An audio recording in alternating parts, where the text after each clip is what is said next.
میں ہوں doctor Muhammad Saleem and welcome to national narrative. امریکہ اور رشیا یوکرین کے ایشو کے اوپر ایک دوسرے کے ساتھ مزید الجھاؤ کرتے جا رہے ہیں اور ان کی جو یہ آپس کے اندر کانفرنٹیشن ہے اس کے اندر مزید انٹینسٹی آتی جا رہی ہے، اور یوں لگ رہا ہے کہ جیسے جو یوکرین کے ایشو کے اوپر جو وار ہے اس کے ڈیز ہیو بین نمبرڈ۔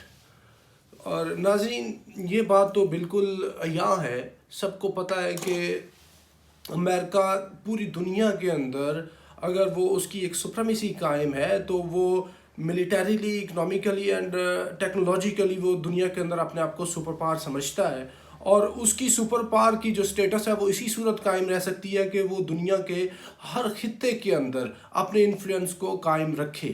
لیکن اس کے ساتھ رشیا جو ہے وہ دوبارہ سے جب سے ری ایمرج ہوا ہے سنس 2007، پرٹیکولرلی وین جو پیوٹن نے جب سے ٹیک اوور کیا رشیا کو as a prime minister of Russia then president of Russia, تو تب سے رشیا نے بہت زیادہ پاور گین کی ہے۔ اور یہ جو ایسٹرن یورپ کا علاقہ ہے یہ سارے کا سارا یہ تو تھا وارسا پیکٹ کا علاقہ، رشین انفلوئنس کا علاقہ، اور یہ وارسا جو تھی یہ تو اپوننٹ تھی نیٹو کی، اور نیٹو اس لیول تک آ گیا ہے کہ نیٹو نے پولینڈ، سارے ایسٹرن یورپین کنٹریز، ان کو اپنی وہ انفلوئنس میں وہ لا چکا ہے، اور یہ یوکرین تک آ گیا ہے۔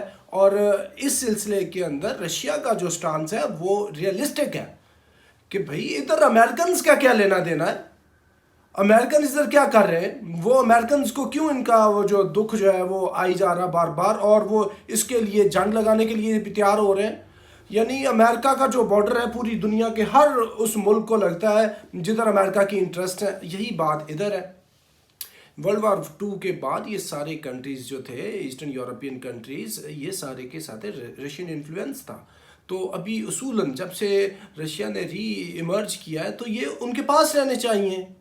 امریکہ کے پاس اور دنیا کے تھوڑے ملک ہیں، لیکن امریکہ جو ہے وہ بدماشی سے باز نہیں آئے گا۔ میں آپ کو بات بتا دوں ناظرین، یہ ایک الہامی قرآنی فطری فیصلہ ہے کہ انسانوں میں سے بعض کے دشمن ہیں، اور لڑائی ایسے ہی انیویٹیبل ہے انسانی زندگی کے اندر جیسے امن جو ہے وہ انیویٹیبل ہے۔ یعنی دونوں چیزیں پیرلل سائملٹینیسلی چلیں گی۔ یہ نہیں ہو سکتا کہ دنیا کے اندر پیس آ جائے اور جنگ نہ ہو، یہ بالکل ان ریئلسٹک آئیڈیل یوٹوپین لینڈ کے اندر رہنے والی بات ہے، حقیقت کے ساتھ اس کا کوئی تعلق نہیں ہے۔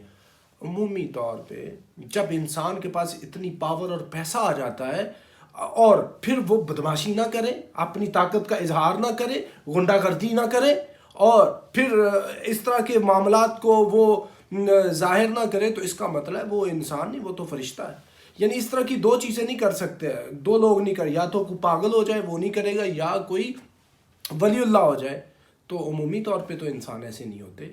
یورپ میں، ویسٹ میں پاور آئی ہوئی ہے اتنے دیر سے، اور پرٹیکولرلی امریکہ کے پاس، تو وہ پاور کو دنیا کے مختلف خطوں کے اندر اپنی پاور کو ایکسرسائز کرتا ہے۔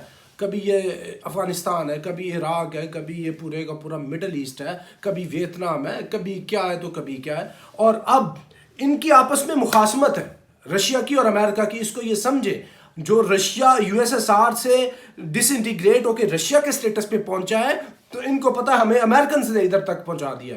جیسے عام طور پہ کہا جاتا ہے قتل کی صلح نہیں ہوتی، وہ کسی ٹائم پھر چنگاری جو ہے نا وہ سلگ جاتی ہے، اور وہ جب دوبارہ وہ چنگاری وہ جو ہے وہ سلگتی ہے، وہ آگ پکڑتی ہے، تو دوبارہ وارفیئر جو ہے وہ سٹیج ہو جاتی ہے۔ بین اسی طرح نیشنل لیول پہ بھی یہ چیز ہوتی ہے۔ ان کو پتہ ہے ہمارا جو خون ہے امریکنز کے ہاتھ پہ لگا ہوا ہے، تو ہم نے ان سے بدلہ لینا ہے، اور امریکنز کو بھی پتہ ہے کہ جس طرح یہ ری ایمرج ہو رہا ہے، اور جو اس کا وہ سینئر پارٹنر ہے چائنا، وہ اس کی سپورٹ ہے اس کو، اور پورے کے پورے یہ ایشیا کے اندر ان کا انفلوئنس بڑھتا جا رہا ہے۔ میری تو چھٹی ہو جائے گی، میں تو دنیا کے اندر اپنی یہ چیز ہی صرف اس وجہ سے قائم رکھ پایا ہوں کہ میں نے دنیا میں بدماشی کی ہے۔ اور اس لیے عام طور پہ جو گلی محلے کے گنڈے بھی ہوتے ہیں، وہ کوئی نیا جو سر اٹھاتا ہے، نیا کوئی کسی کا جوان بیٹا یا کوئی اس طرح کا لوکل کسی نکڑ پہ کوئی اور بڑا بدماش، تو اس کی سرکوبی کرنا ان کے سمجھ لیں مینیفیسٹو کے اندر شامل ہے. اگر وہ اس کی سرکوبی نہیں کرتے وہ یہ بات سمجھی جاتی ہے کہ یہ ان کو چیلنج کر رہا ہے. اسی طرح رشیا چونکہ ری ایمرج ہو رہا ہے اور دوبارہ کھل کے سامنے آ رہا ہے تو امریکہ یہ سمجھتا ہے کہ میں اس کی دوبارہ سے وہی ٹھکائی کروں جو میں نے افغان رشین وار کے ٹائم کی تھی, ان کو ڈس انٹیگریٹ کر کے. تو امریکنز یہی کام کر رہے ہیں. ادھر بار بار جو ویپن ایمونیشن یہ بھی بھیج رہے ہیں اور 1.25 لاکھ جو ٹروپس ہیں رشیا کے وہ بھی یوکرین کے بارڈر کے اوپر ہیں. بھئی یوکرین کو تو رشیا کا بارڈر لگتا ہے, امریکہ کو کون سا بارڈر لگتا ہے؟ تو یہ امریکہ کو یہ سمجھ آنی چاہیے. جارجیا پہ بھی جب دسمبر 2007 کے اندر انویڈ کیا تھا رشیا نے, تب بھی رشیا نے بتا دیا تھا کہ میرے ٹوتھ اور نیلز نکل آئے ہیں. اور ابھی بھی کرائمیا کے اوپر جو انہوں نے یہ قبضہ کیا ہے 2014 کی بات ہے, تب بھی امریکنز کے جو ہے نا وہ ہوش جو ہے وہ ٹھکانے آ جانے چاہیے تھے. اور ابھی دوبارہ رشینز یہ کہہ رہے ہیں کہ اگر ادھر امریکنز آئے تو we are in a state of وار.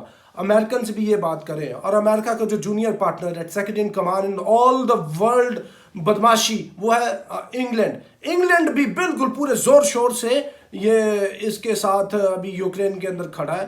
اور ابھی صورتحال یہ ہے کہ یہ جنگ لگنے کے قریب ہے.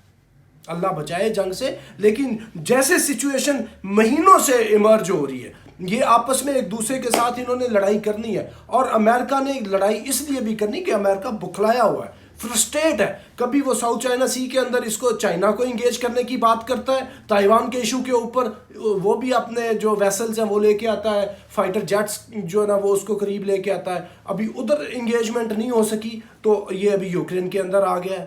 تو میں یہ کہتا ہوں چلیں یہ تو ایک بات ہوئی کہ انہوں نے آپس میں لڑنا ہے, لیکن غریب ملکوں کی, چھوٹے ملکوں کی, مسلمان ملکوں کی تو جان چھوٹی.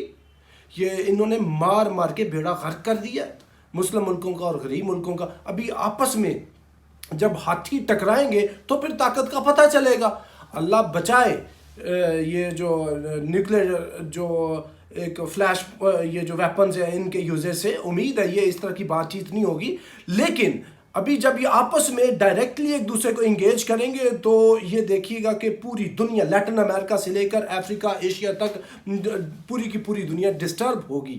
لیکن اس کے ساتھ یہ بھی ہے کہ یہ بات ابھی رکے گی نہیں یہاں تک, کیونکہ یہ گریجولی کنٹینیوسلی بلکہ اب تو لائٹننگ سپیڈ کے ساتھ جنگ کی طرف یہ دونوں ملک بڑھ رہے ہیں. اور جب یہ جنگ ہوگی تو پھر دودھ کا دودھ پانی کا پانی ہو جائے گا. اور لگتا ہے اس دفعہ یہ ہے کہ امریکنز نے جو اپنی شکست کھانی ہے, یہ دنیا کے مختلف حصوں کے اندر جنگ کر کر کے اپنی اکانومی کو تباہ کر بیٹھے ہیں. اور ابھی اپنی ٹکر کے دشمن سے جب یہ ٹکرائیں گے ادھر, بھلے یہ یوکرائن ہو, بھلے یہ تائیوان ہو, بھلے یہ کوئی اور بارڈر ہو, یہ جب ان کی انگیجمنٹ ہوگی تو پھر ان کو سمجھ آ جائے گی. اور انہوں نے لڑنا آپس میں, ابھی ان کا لڑنا بالکل وہ ایک رائٹنگ آن دی وال ہے. اور رائٹنگ آن دی وال میں اس لیے کہہ رہا ہوں, کلام مجید کے اندر اللہ تعالیٰ نے انسان کی صفت یہ بتائی ہے کہ ان میں سے بعض کے دشمن ہیں. اور دشمنی کے لیے مسلمان کافر ہونا ضروری نہیں, دشمنی کے لیے انسان ہونا ہی ضروری ہے. جب آپ انسان ہوں گے آپ کے اندر امن بھی ہے, جنگ بھی ہے. اور یہ جو جنگ ہے ابھی یہ بھرے پیٹوں کی جنگ ہے. اس کے اندر دیکھیں کہ یہ کب لگتی, اللہ تعالیٰ بچائے جنگ سے. لیکن یہ دونوں ملک نہ کسی کی بات سن رہے ہیں, ان کو بات سمجھائے, سکھائے, اور ان کو کوئی آ کے اس جنگ سے روکے تو کون روکے, کیونکہ یہ خود کو تو عقل کل سمجھتے ہیں. پرٹیکولرلی امریکہ دنیا کے اندر امن کو قائم کرنے کے لیے جنگ لگاتا ہے. امن تو قائم نہیں ہوتا بلکہ جنگ مزید بڑھتی جاتی, دہشت گردی اور خون نکلتا جاتا ہے. تو ناظرین یہ اب تک کے لیے جو یوکرین کا ایشو ہے وہ یہ ہے. تو اب till next time, thank you very much. Pakistan زندہ باد.